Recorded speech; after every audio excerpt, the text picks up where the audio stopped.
can help Bob out, if you could please go ahead and do so. So at this point, Bob, I'll let you go ahead from here. Yeah, Bob needs all the help he can get. Are you seeing the correct screen now?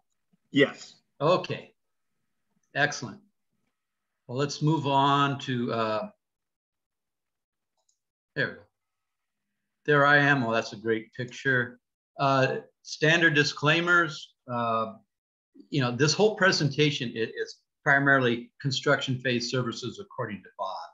You need to adapt anything you hear to how you run your practice. Hopefully, though, you'll pick up a few ideas. And another thing I want to stress is this is not a complete dissertation on the topic. It's only an introduction. It was geared primarily to people who are just starting to learn about construction phase services. We've already gone through the objectives. Okay, before I get started, another little introduction. You know, this is when, as architects, we have our greatest exposure to liability and etc. Projects, you know, which actually make it to construction are the ones where the architect has greatest exposure to claims for errors, omissions, delays, negligence, etc. So architects need to understand what their roles are, their responsibilities, and just as important, what they should not be doing. We're going to go and get some AIA credits, construction administration. There it is. We got somebody coming through. That's okay. We can talk. Last couple other comments about this risk exposure is because it is such a specialized area of practice, only people skilled in construction administration should be leading the site efforts. And you can have a strong designer and a strong technical person, but if they don't know the particulars of construction administration, you're putting your goodies on the line. And then another thing I've run into is if you're the design architect and you're providing full services, but you're not providing construction administration services, that's also a significant risk. And you should either do the construction phase services or get some indemnification for not providing them, because that means that you're not available on site and in the process to identify potential problems earlier and to mitigate their effect, you know, to address things in a timely fashion. Okay, where are we going? And the other thing in the introduction I want to talk about is standard of care. We all know that as designers, you know, it's our goal to achieve perfection. You know, it's a great goal, but it's impossible. We're doing bespoke projects with a tight time frame and budgets. We're coordinating with multiple consultants. We've got an owner that's changing his mind. We've got a contractor who's making mistakes. We've got tolerances. It's impossible to hit perfection. So what the industry and the courts have come up with is, you know, basically what we call standard of care. And that's the architectural performance services consistent with professional skill and care ordinarily provided by architects practicing in the same or similar locality under the same or similar conditions. This is important to know so you don't get frustrated on the site, because there are going to be mistakes in your drawings. You get out there and say, oh, you don't have to be apologetic. You have met the standard of care and we're moving forward. And that brings us to the last introduction aspect, is what I call attitude check. During the design stages, you know, architects are anxious to be people pleasers. We want to make the owner happy and appreciate our designs, and want to be in a creative relationship with all involved. However, now during construction, we still want to be helpful and proactive, but the rules of engagement change dramatically. Many contracts, especially AIA contracts, have the architect as a first level of resolution or interpretation between the owner and contractor. So if there's a discrepancy, the first referee is the architect. AIA calls this the initial decision maker, the IDM. I'm terrible at acronyms. So what happens in terms of attitude, you've got a client who may be mistakenly assuming that the design documents are 100% perfect, and the contractor will be able to provide a perfectly constructed project on time with agreed price. On the other hand, you got the art contractor who may be wanting every dime he can get out of the project and is willing to blame the architect and design team for all additional costs, delays, and lack of ability or quality. Where this is leading to an attitude is, if you have thin skin and don't enjoy working at the pointed end of the stick, maybe construction administration services are not for you. Okay, now let's get into the actual discussion. Understanding project organization is a starting point of knowing how to interact during the construction process. And it's 90% based on contracts. So the first thing you have to do is understand the project and the architect's role is to read the contracts. You need to read the owner-architect agreement, and then you need to read the owner-contractor agreement. The two should be parallel, and AIA documents are beautiful. They are parallel. But I've been on so many projects where they're not using AIA documents, and the owner tells the contractor the architect is doing things that the architect hasn't agreed to do. So identify those things and get them resolved ahead of time.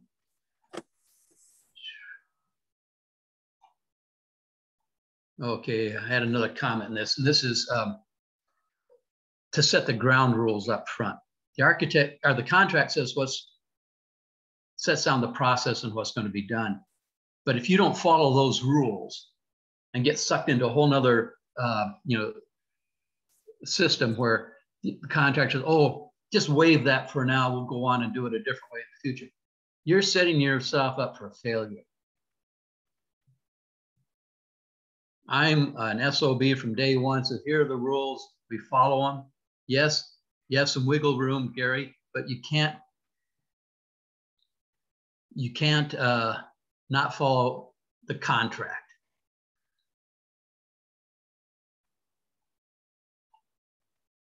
Because after a project starts to go bad, it's too late to go back and reinstate contract requirements. Okay, now the other aspect of contracts and project organization that you've got to follow through on is responsibilities and authority. Most of this occurs during the contract negotiation process, but during construction, you also need to be aware of that because things start to make sense, or it puts a level of logic over some things. And the concept is you cannot be given a responsibility to do something without the corresponding authority. Likewise, if you have the authority to do something, then you have the responsibility to do it. Now, a good example is what we call site safety. Now, the contractor has the authority to control the site, means of construction, all that. Therefore, he should have the responsibility for site safety, and the architect should not. We'll talk about that more a little bit later. But when we get into the owner, contractor, and architect, start thinking of them in terms of responsibilities and authorities. It's the owner has the responsibility of accepting the contractor's work and paying for it, and authorizing any changes to the scope or schedule. The owner is also responsible for delegating the applicable responsibilities and authorities to the contractor and architect. Therefore, the owner has full authority as provided by law to control the land, contract, various entities approve the design, the construction, etc. Now, the contractor, on the other hand, has the responsibility to the owner to construct the project as defined in the construction documents for an agreed sum and agreed time. With that responsibility, he has the authority to control the site, the construction of the project, the means and methods of construction, the safety, efforts, etc. Therefore, by the contracts, the contractor contractually has the authority to procure and manage materials, labor, equipment, etc., to construct the project. Now we go to the architect and the design team. They have the responsibility to the owner to interpret or provide clarifications to applicable portions of the construction documents. Also to provide information that may be missing or needed to correct portions of the construction documents, and to monitor the construction to facilitate compliance with applicable design intent. Therefore, the architect needs the authority to access the site, to observe the work, require the contractor provide submittals, verifying the design compliance, advise the contractor of non-compliant work, advise the owner as the contractor's performance with respect to the contract documents, general quality of the work, and if included in the contract, relative levels of completeness with respect to payment requests. Now, if you ever get into international work, a lot of this stuff changes, and this is one of the big areas where it changes. On international projects, the architect has significantly more administrative duties with respect to safety and all sorts of other things. Anyway, let's move on. If you look at what I call a prototypical project arrangement, and it doesn't show every variation that's possible. But what's important to understand is you've got your contractual relations by the blue lines. What's important are the communication relationships.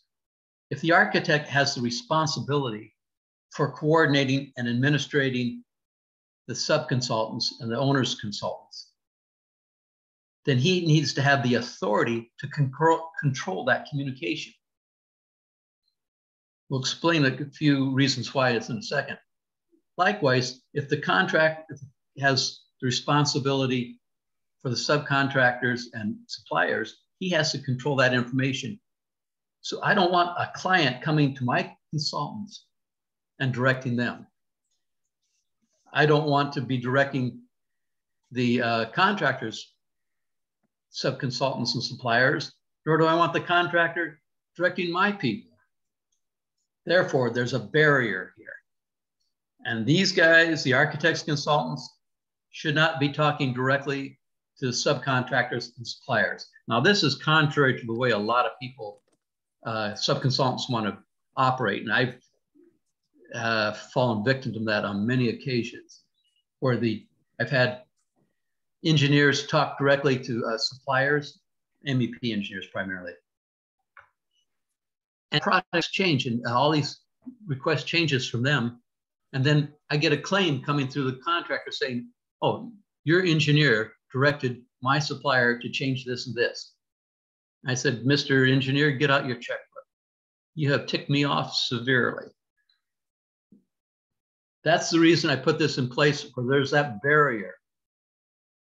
These guys can talk directly, but the contractor and the architect have to be part of that conversation, hear what's going on.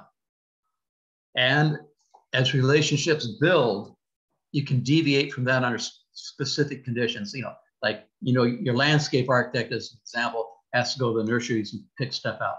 Yeah, that works. But the relationship and the goals are all identified. Okay, let's move on to project organization. Based on the contracts, the first thing I do is put together a construction phase procedures manual. Now, your company probably has a template for this. If they don't, they should make one. Things that I include in the manual, are shown in the list. But the old axiom, failing to plan is planning to fail. So the intent of the manual is to provide a clear understanding of the procedures during construction in order to reduce any confusion and to facilitate efficient and effective interactions. Now, the contract state what is to happen. The manual states how it will happen. It picks up on all the administrative issues. Who copies who on what, who does this, that. And we're going to talk in a little bit more detail about the highlighted topics there. But the way I normally do this is I'll put together the manual based on the contracts and present it to the owner and then to the contractor. And obviously based on the contractor's standard procedures, I allow for some adjustments, but you don't want to get them, let either of them run over you. Then once it's been agreed, that's how we move forward. Okay, what was my last comment? Oh, timing. I usually try to do this before the construction kickoff, and then it becomes part of the construction kickoff meeting agenda to hit some of the highlights of the procedures manual, as well as the owner's requirements and contractor's expectations. Okay. Objective 2, moving right along, is RFIs. Now, for the purposes of these comments, RFIs are requests for interpretation from the contractor to the architect regarding issues related to the construction documents. A lot of people call these requests for information. It's acceptable, but I prefer interpretation. Our primary job is to interpret the construction documents. Everything that we do and all of our interactions are basically in response to the construction documents. So we'll hear this a few more times before I get done with this presentation. So some of the rules for RFIs, or handling RFIs. Number 1, the contractor is a clearinghouse for all contractors, subcontractor, supplier, etc. questions. Only questions that the contractor cannot answer may be forwarded to the architect for reply. So we want all the RFIs filtered before we get to them. And then number 2, likewise, the architect is a clearinghouse for all RFI replies. So that means all incoming and outgoing RFIs go through the architect. Engineers, designers do not send information directly to the contractor. Now, we don't want to take on necessarily the added liability for approving all their micro design issues, but as the architect in the controlling position, we should be aware of all the political aspects on site, the status of construction and other things, so that some of their responses, number 1, may not be complete,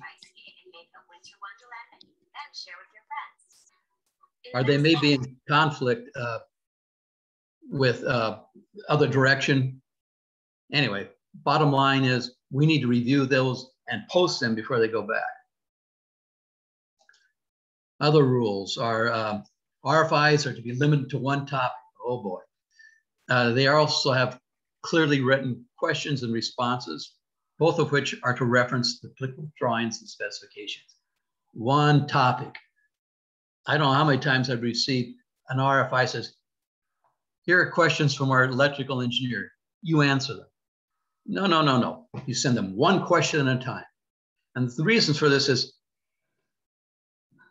oh, sorry, I hit the wrong dial. The reasons for this is it makes it a lot easier to track the individual issues.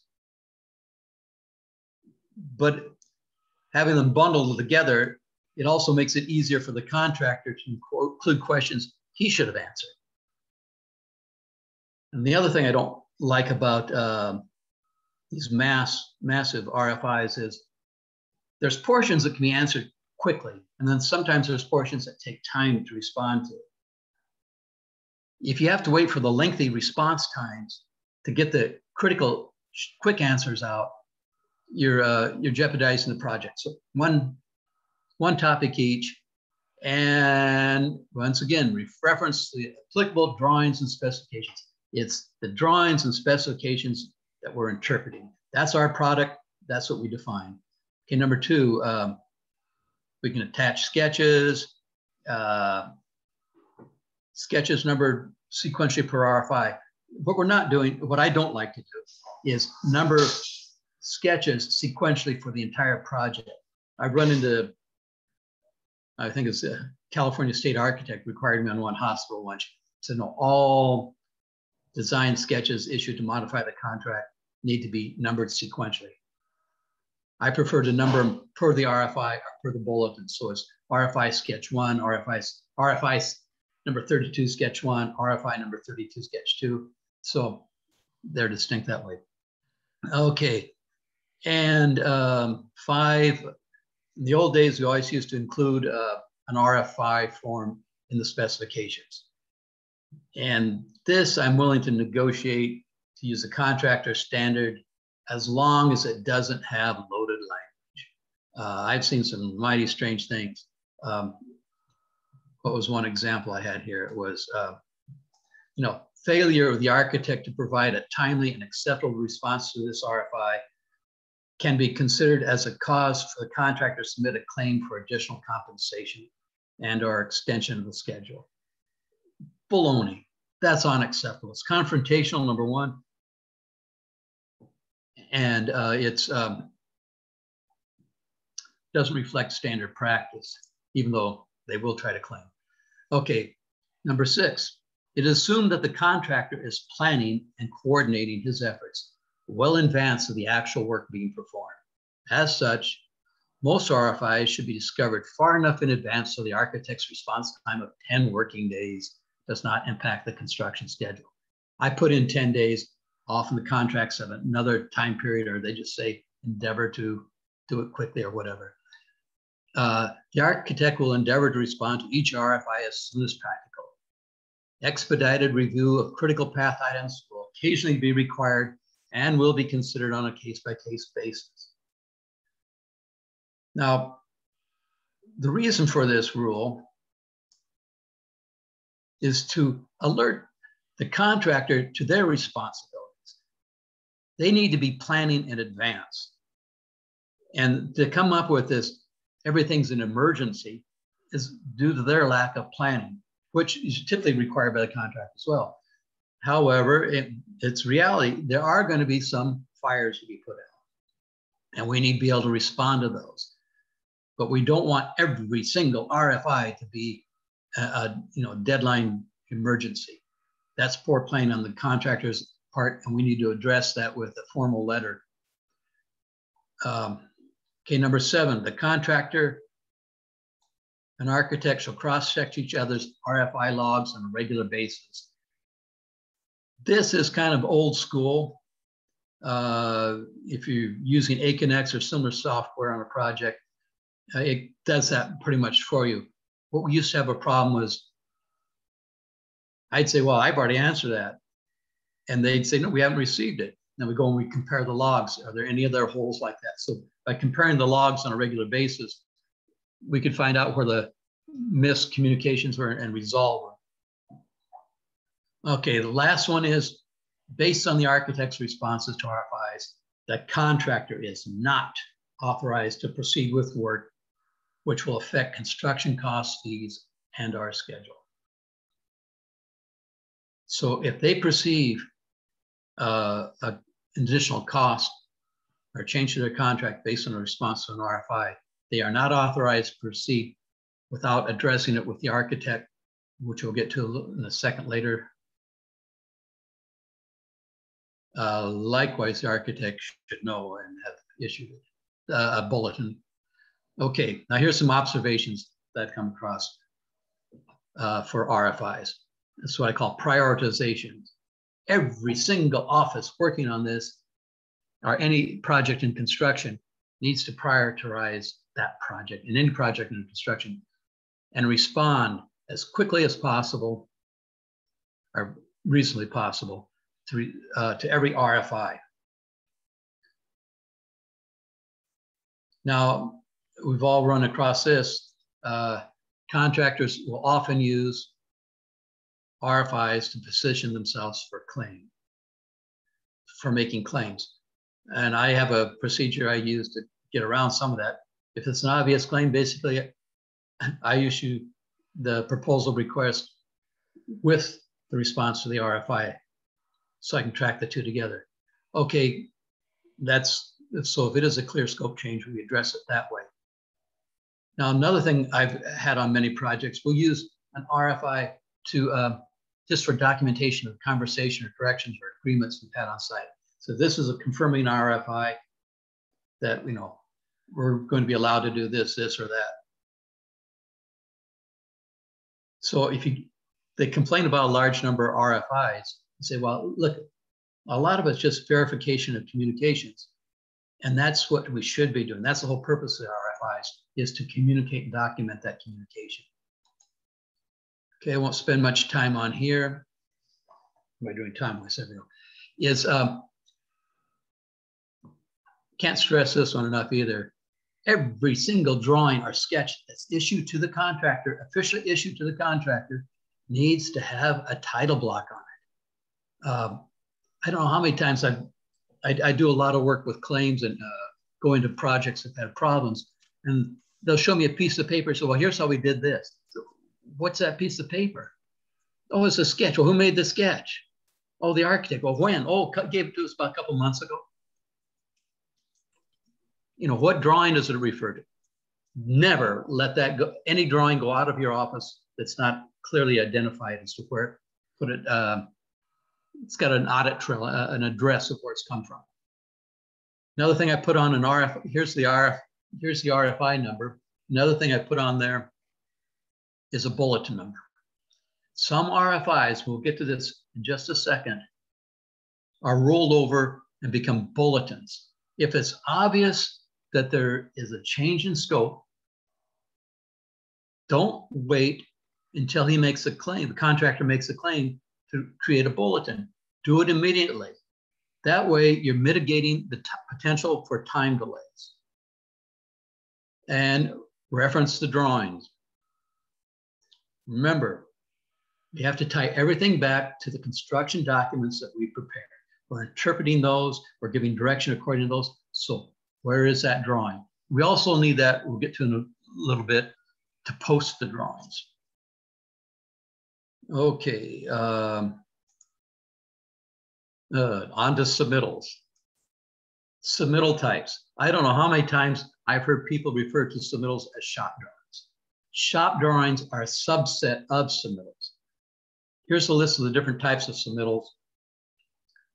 Contractual and administrative, those are like schedules, warranties, insurance certificates, et cetera, coordination drawings. They're not as prevalent as what they used to be, especially on complicated projects like hospitals. We'd require coordination drawings, quarter-inch scale coordination drawings of all the different disciplines overlaid. Now with BIM, they can do it that way. My contention is that the design drawings, especially when we get in MEP systems, are still diagrammatic. If the level of your BIM drawings has every single thing in there, fine. Good for you, and hope you got paid for it. I hope you're willing to take the responsibility for it. But I want to put it back on the contractor. He has to do final coordination. So that's just a type of submittal that may or may not be on your project. Shop drawings, these are project-specific drawings, and they're not a regurgitation of your drawings. Product data describes the product, mostly time it's a catalog or cut sheet information. Calculations and test reports.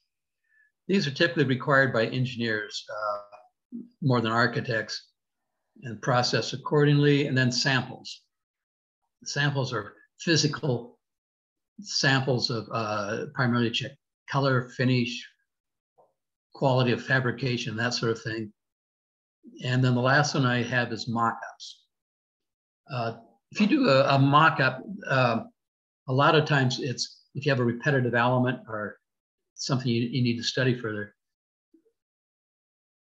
what I like to do is have down here model rooms. I run across this a lot in hotels, where we'll have the contractor construct a model room. Sometimes it's off-site, sometimes it's inside, on-site, sometimes it's both. But the model room often becomes the, sets the standard and quality of for the quality of work. So you scrutinize that puppy completely and identify anything that you think isn't up to snuff, so that it gets corrected and so that it's observed and in the field. And you hold that model room then up as the measuring stick for all the other work. Okay, submittal numbering. I'm old school still. I like to do it this way. Is a spec section, then the sequence in the spec section, and then the revision number if it is a revision. This really expedites the filing and retrieval of information. It lines everything up and gives just that another level of cognitive mapping that helps navigate the construction documents. I have some rules, for the submittals. And these are usually included in Division 1. Okay, a submittal shall be limited to products of one specification section only. You know, say the contractor has a supplier for paint. He's also supplying ceramic tile. He gives one submittal with everything in it. That's not acceptable. Every submittal is limited to one specification section only. And then I also like to limit the submittals to one type. So shop drawing, manufactured product literature, samples, calculations, as we discussed previously. And the proposed use and location of each item being submitted needs to be clearly identified in the submittal. I've been burned by this one too. I approved a bad installation with a foil backing that was adhered by a bitumen-based adhesive, which is okay until they installed it in the attic where they didn't have any sheetrock over it. And we had a whole different system up there. But they said, you approved the submittal, but they hadn't approved where it was to be used. And therefore, I always include this in a proposed location. Okay, with respect to manufactured literature, you know, just make sure the specified items are clearly differentiated from everything else. You get a catalog and it's got all these different options. Well, I'll take them all. And what shows up in site, so it's actually specified. Anyway,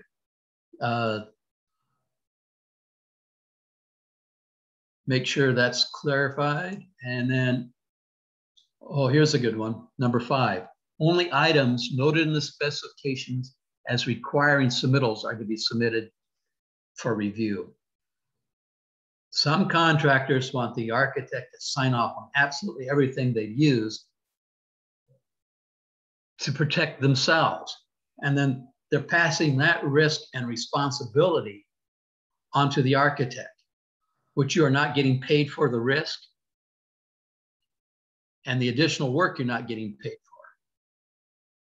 So only the specified items are to be submitted for review.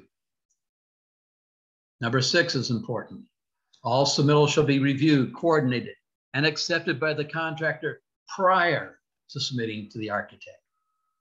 Each page of submittal shall be included a signed contractor stamp review, and any deviation should be noted. Some contractors want to do parallel reviews. They'll do their review while I do my review. No. You're paid to do your review first and get it solved and resolved before I have to look at it. That should be reflected in your submittal schedule. I won't call it program because I'm working on a project for the London office right now. It's a program. Your time schedule, and they just provide a submittal schedule. Okay, the number 7, the contractor is not authorized to proceed with any design modifications noted on a submittal review, which will affect the project's contracted price and our schedule. We'll talk about this more later. But basically, if a contractor finds anything that the architect has told him and it's going to cost more money, or he thinks it's going to cost more money or take more time, he needs to flag that, and it needs to be resolved separately. He is not authorized to proceed based on information the architect or designers have provided. Got a few more rules. The design team does not intend to use the submittal format for changing the design. Yeah. If, as a result of a submittal review, it is discovered that the design needs to be modified, The reviewer shall note that change on the submittal and label it as a specific pending bulletin. Terminology here, I'm using bulletin as opposed to request for proposal or proposal request. Use the language that's in the contract. I just like bulletin because I feel it's more neutral because, okay, we'll get into that more later.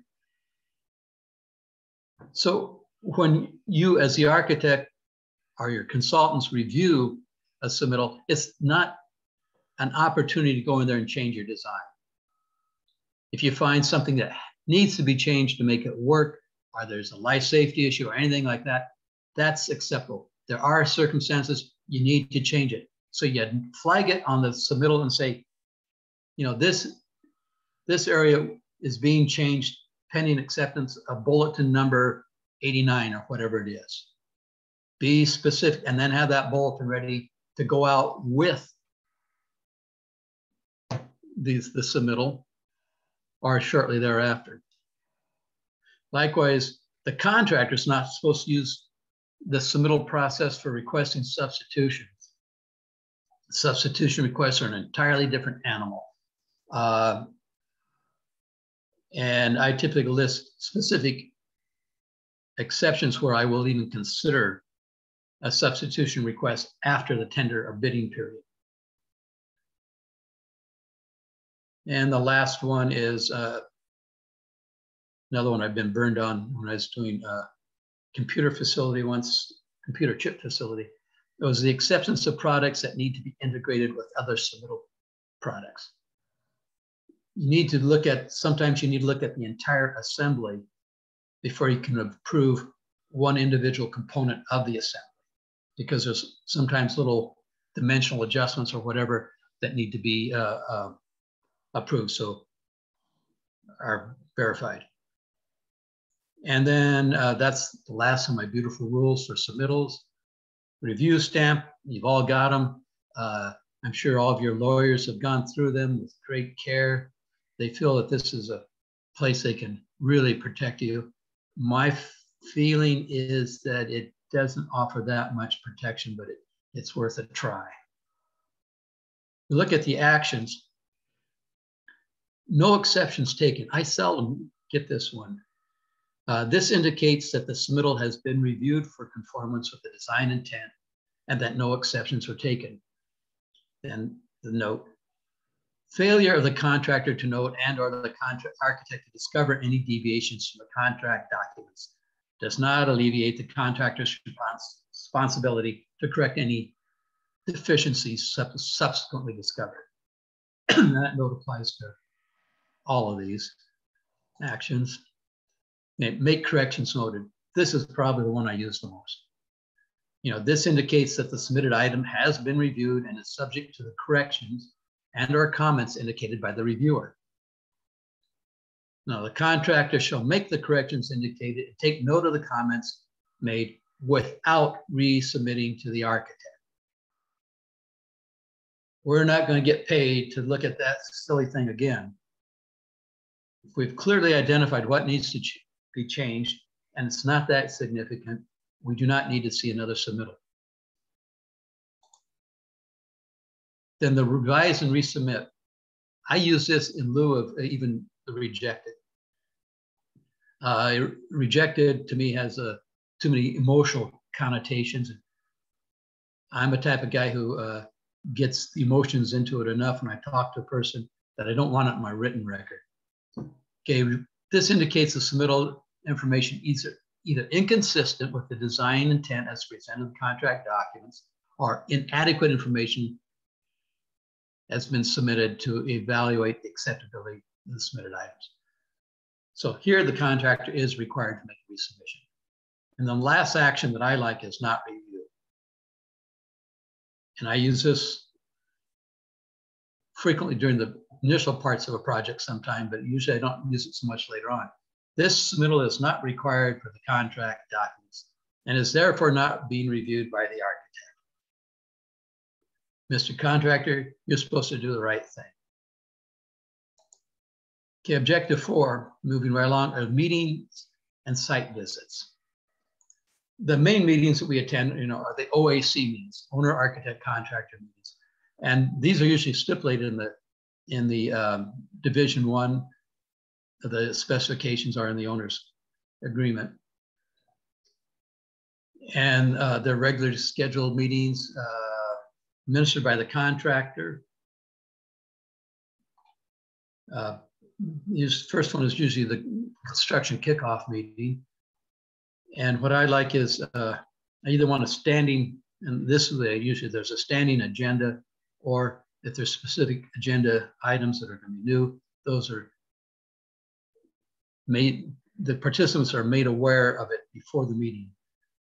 I have a semi-policy, semi-meaning I don't always enforce it, but I do not like to go to any meeting without a prior receiving an agenda. I want to be able to be prepared for the meeting and to be discussing things in a logical manner.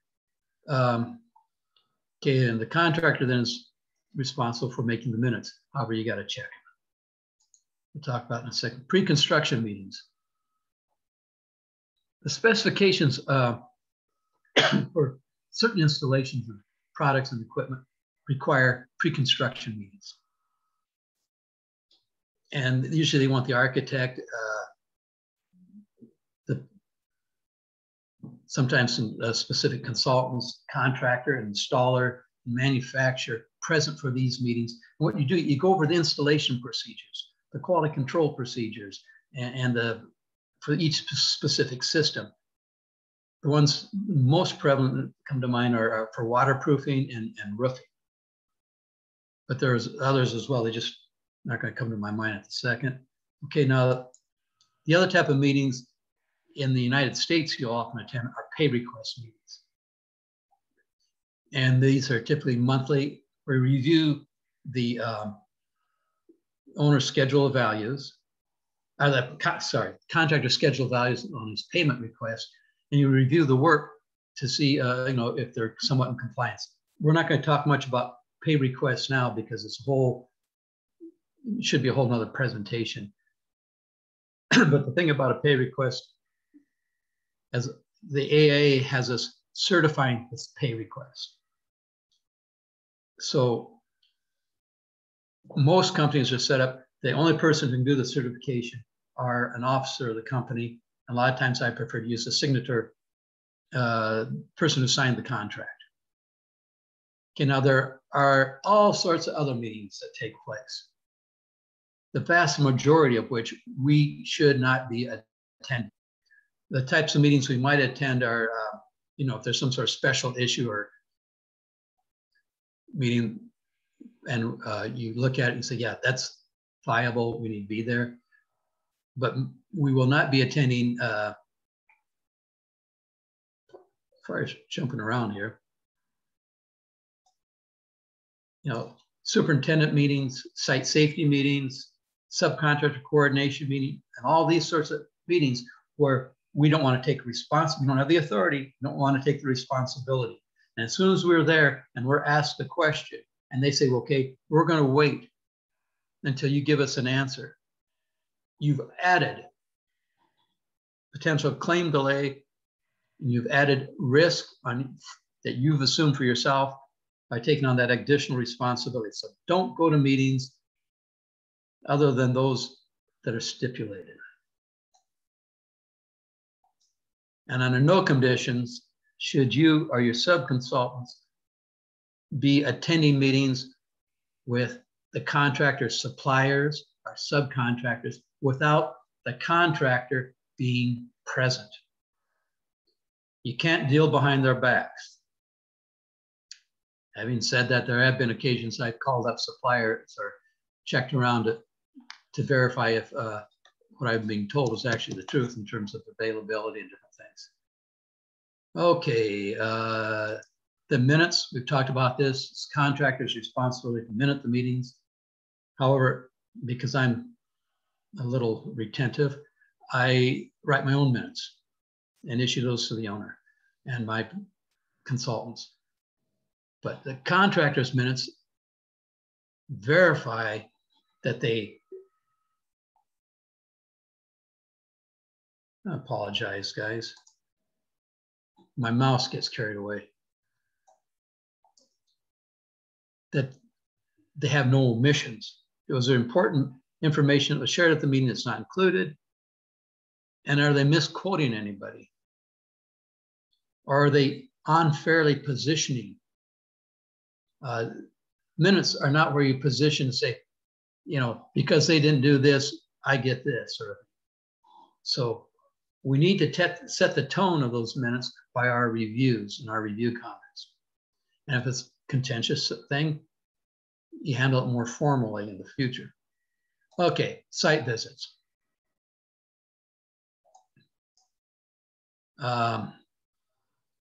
Site visit requirements for designers are typically stipulated in the contracts.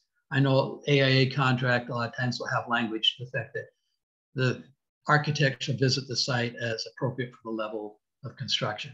That's okay on a lot of smaller projects, but when you get to large projects, especially projects where you have to travel, I often will stipulate the number of site visits. And a lot of times I've been on projects as a full-time site representative. But if there are a specific number, let it be known, especially if it's out of town or international. A consultant site visits may be scheduled to the architect. Okay, consultants and architects will be preparing site visit reports and copying the contractor. Okay. Site visit reports are hyper important. And I think I talk about those in a few seconds. Okay, observations. If you haven't heard this many times before, listen carefully now. As designers, we observe the work. The work meaning the work the contractor is providing for general compliance with the design intent of the construction documents we have provided. General compliance, not detailed compliance. We can't be there to look at every screw going in and every layer of mud that goes on. And we are not inspecting the work. That's a big differentiation. Observation versus inspection. Inspection implies greater scrutiny that needs to be limited.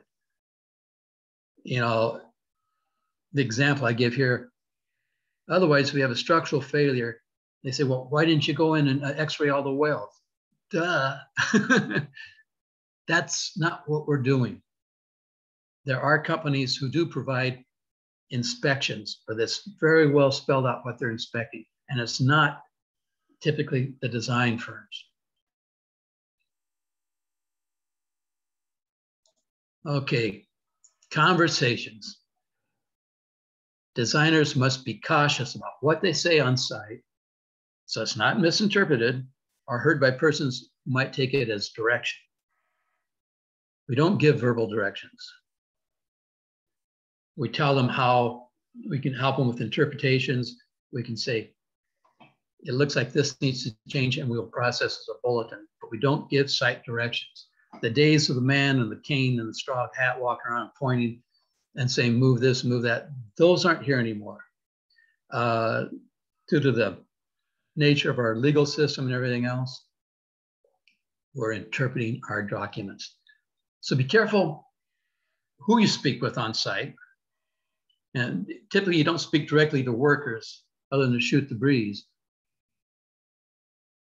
And you only speak to people when you've got a representative of the general contractor with you.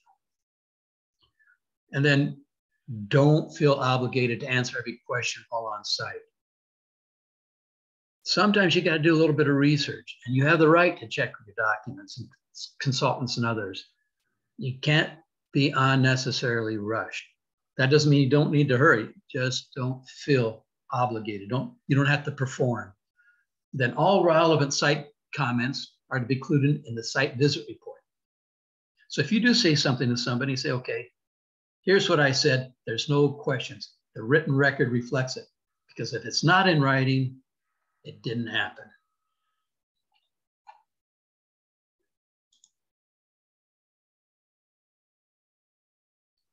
Okay, within a day or two, a site visit report should be submitted to the owner and copied to the contractor. I want to use a standard format for this and listing any unique observations, meetings attended, relative conversations, etc. Photographs are nice too, if you want to illustrate things. And AIA form I used to use, I'm not as comfortable with that, so I don't know its current status. Here's an issue. There will be some work that's observed that is non-compliance or non-compliance with the design intent of the construction documents. So what you do then, when that work is observed, you need to point it out to the contractor. You put it in the site visit report. And if it's significant enough, or if it's not being addressed by the contractor, then you include it in a non-compliance report, an NCR. If a non-compliance report is not being addressed by the contractor, it is typically acceptable to withhold money from his pay request to remove and replace the non-compliant work. So if you're going to require withholding money from the contractor, you better have some technical backup or documentation in place. And that's the notice of non-compliance. Here's a prototypical template that I've used, and just an example. I give them the benefit of the benefit of the doubt. I say, okay, is it? I appear that the following observations have revealed the following discrepancies that appear to be in non-compliance. It's a little soft, and in the response, I give the contractor an opportunity to agree with the above or disagree with the above. I've never had anybody disagree. Or if they do, it's they're given a direction, issued direction to proceed with the revision. And will be negotiated later. Okay, that's pretty much self-explanatory. Leaf Larson. Okay, site visits. Sorry. Safety. As we said before, safety, the person who has the authority is the contractor. Therefore, he has responsibility. Now, safety is everyone's concern, but the contractor's responsibility. Typically, do not comment on safety concerns unless someone is in imminent danger of falling or similar. You know, if a guy's about ready to be backed over by a concrete truck, it's okay to yell out, "Get out of the way, idiot," or, you know, sir. But don't get involved in the day-to-day safety operations and avoid comments. I've seen many safety concerns on site.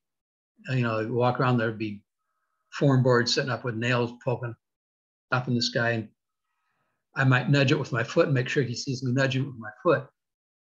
And they get the meaning that way, but don't get involved in it. Okay, when you're on site, you need to follow the contractor site safety requirements. He is responsible for safety. You must follow his requirements. And any more, especially on larger projects, that involves an orientation class. You know, then the typical things: hard hats, high V vest, at least hard covered shoes, if not hard toed shoes in some instances, eye protection sometimes. Okay, let's move on to objective 5. Oh, shoot. Construction changes. In fact, this might be our last objective, running out of time. What we're interested here are changes to the construction.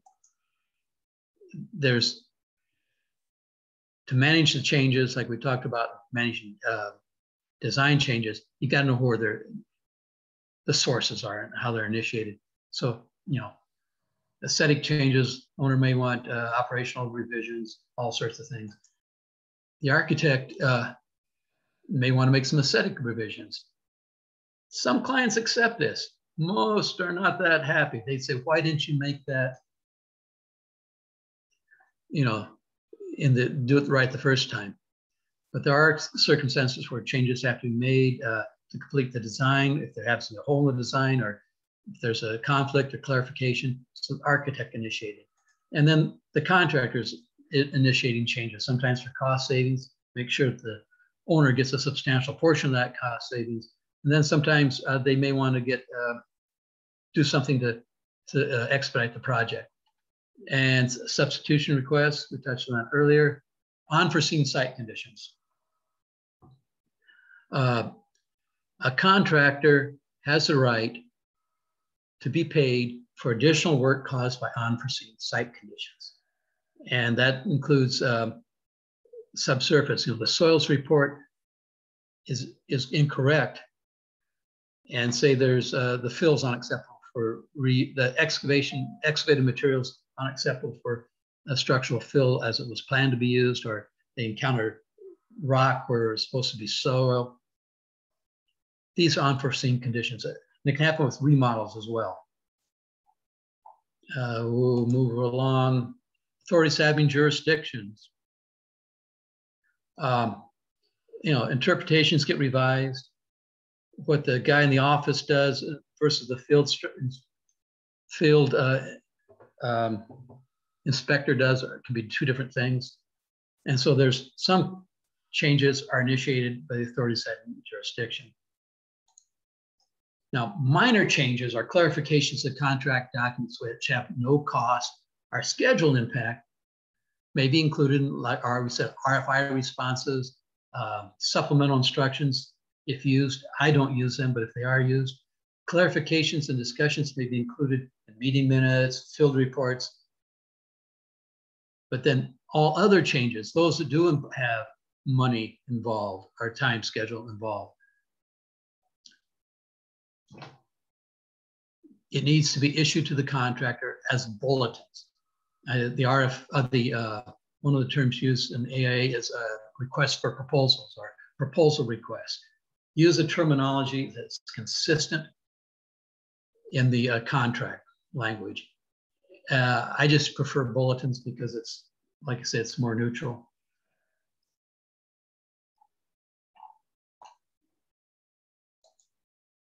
Okay, after a change has been initiated, the architect will prepare a bulletin and describing the revision of the contract documents. Okay, the architect prepares it and gives it to the client or the owner. It's the owner who has to authorize the bulletin, not the architect is not directing the contractor to do the work. The owner basically is authorizing the contractor to do the work. A quick diagram is shown here. I'm not going to go through that. Okay, here's a bulletin template. Once again, use the language in the contract. But the authorizations, what I like to do, because many of the contracts I'm involved with are not, unfortunately, are not AIA contracts. I love AIA contracts. You can slam dunk those. But on this, it's got 4 options. Proceed as a no-cost change, and this kind of replaces the AIA Architect Supplementary Instructions. That's AIA G710, I believe. And the second option is you requesting the contractor to submit an estimate. And that has to be approved or negotiated prior to getting the authorization to proceed. And that replaces AIA proposal request. And that's G709, I believe. And then the third option is to proceed with the work on a time or material basis. And this replaces the AIA construction change directive. It doesn't replace it. It's used instead of. You have to use the documents that are appropriate to you. I just like to simplify things, so I'm only tracking one item, a bulletin. And then there's the other options. Okay, quickly here, reasons for the amendment. This is, in my opinion, hyper important again because memories are short. Why in the world is this bulletin being issued? It might be issued due to an RFI. It might be issued due to a bullet, any number of things. But you write it in here. Owner requested, in this case, the owner requested a change to allow more space for ballroom storage. It's not something you made up. It's the owner requested it, and it's recorded in the OAC meeting, item 1807. Okay, I apologize, we're out of time. Jeff, are you there? Yes, I am. And you can keep going if you need to. Okay, well, let's touch on contractor claims. Now, assuming you fit all your changes with bulletins that you're aware of, that you've generated through submittals, through RFIs, or through your own quality control reviews, or it's all the changes that have been spotted, you've issued bulletins for. Now, some things still get through, and the contractor has the right to claim for additional time and money for anything he perceives as additional work that was not indicated in the contract documents. And the AIA contracts have the architect as the first level of resolution. Remember we talked about that? So I like to set up a process, and it's kind of diagrammed here roughly, on how I like to handle claims. First of all, if the contractor identifies the claim, don't write it. Don't waste your time writing it up. Come talk to me, especially if I'm on site full time. We discuss the issue involved. And sometimes, yeah, you're right. The architect prepares a bulletin. Sometimes he says, oh, I missed that. And he drops the potential claim. Other times, we disagree with each other. Then the contractor makes the written claim. The idea of doing it informally is you cut a lot of the BS, and a lot of the time it takes the contractor time and money to process claims, takes the owner time and money, it takes the architect time and money. So if you can alleviate that by filtering it out, in my mind, that's helpful. Okay, so he makes a written claim. By contract, we look at it first, we evaluate it. Sometimes having more insight and having time to review it more, you agree with him and you prepare a bulletin. Other times, you convince the contractor his bulletin has no merit, he drops it. But if there's still disagreement, directions can be given to proceed, and it can be arbitrated, resolved later, whatever. So that was the claim process, quickly and roughly. And we'll skip the whole section on construction phase records and call that the end of the day, if that's what you want. If that's acceptable to Jeff, or I'm willing to go on if anybody wants to go through this. Well, Bob, we still have the majority of the people on the call. So I would say feel free to continue if you like. It's totally up to you. Okay. Frederick and Ali, if you want to drop off, I'm not at all offended. And my apologies for not going faster. Okay. If it's not in writing, it didn't happen. Basically, memories aren't as powerful in mitigations, arbitrations, and court hearings. Okay. You got to have a filing system, but use it. And often I'll set up a separate files. I'll start a whole new set of files just for construction. Keep them separate from the design files. I'll go back and reference the design files, but I keep them separate. Special issue files, anything doing with claims, bulletins, you keep those in the separate files. And if there's any time that things really get sensitive and you need attorney advice or you want client attorney privilege, don't put them in your files. Don't distribute them in-house. You share that with your attorney and you keep it in a separate file. Okay, here's the biggie part of this is what I call your posted set, our record set. And this is the thing, I can't believe I go into so many projects for claims and other things, and they have no record set. The record set is a full-size set of drawings and specifications, hard print, where every single RFI is posted and every single bulletin is posted. Plus all the previous issues have been retained. This tells you what you have told the contractor. And then years later, when you're in deposition, and I've spent weeks in deposition, is you can go back and reconstruct what the architect told the contractor and why. Typical markings, new sheet, cloud. This is familiar to all of you. Now, what I like to do, I like to give my bulletins a number and my addendums a letter. That way, my bulletin 11 aligns with my Delta 11. We go over this example, CSRFI, it's just a simple little note. Somebody want to know where this door was located? RFI 682 told them where it was located. So if anybody asks, why is that door where it is? You can go back to this RFI. Now, Delta 4 here was for Bulletin 4. That was work that was previously done. So this was issued as, this particular drawing is issued as part of Bulletin 5. The cloud disappears, but the Delta is retained. This way you've got a good record of what's going on. I'm not going to talk about pay requests anymore or closeout requirements. Those are in the contract. Let's call that good.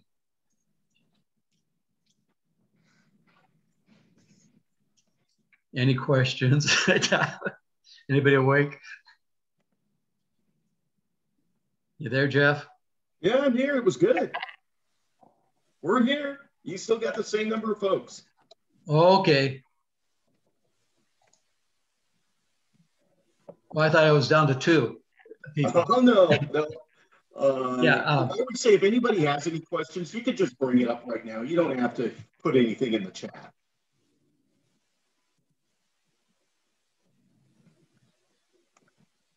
I don't know if you want me to send this to Jeff for him to post or not. Yes, if you could send it over to Marilee.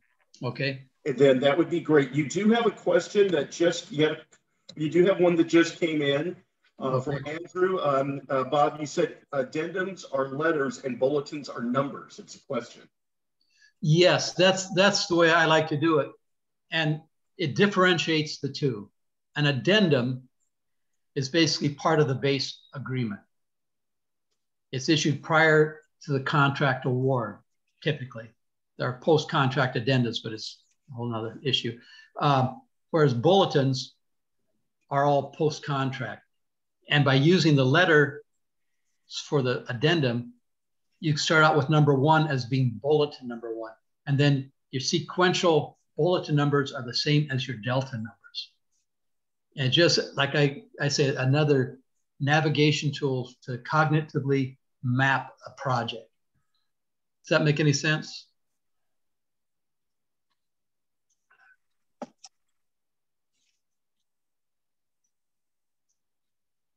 Any more questions? Let's see. Yes, he says yes, thank you. No, other than thank you for the presentation. You got some thumbs ups. And just kind of going backwards. That was it. Everybody, please remember to email Marilee Edgar. It's actually in the chat way up at the top. And let her know name, your number, if you're with a different chapter or what chapter, even easier, and then something else. That'd be real helpful if you could do that. Hey, thank you very much. Hey, thank you. You did a great job. Appreciate it. Okay, well, hang in there. I'll send it to Marilee right away, Jeff. Yeah, that's fine. And if you send it to me, I'll forward it on for it. That's fine. Okay. Where am I in life here?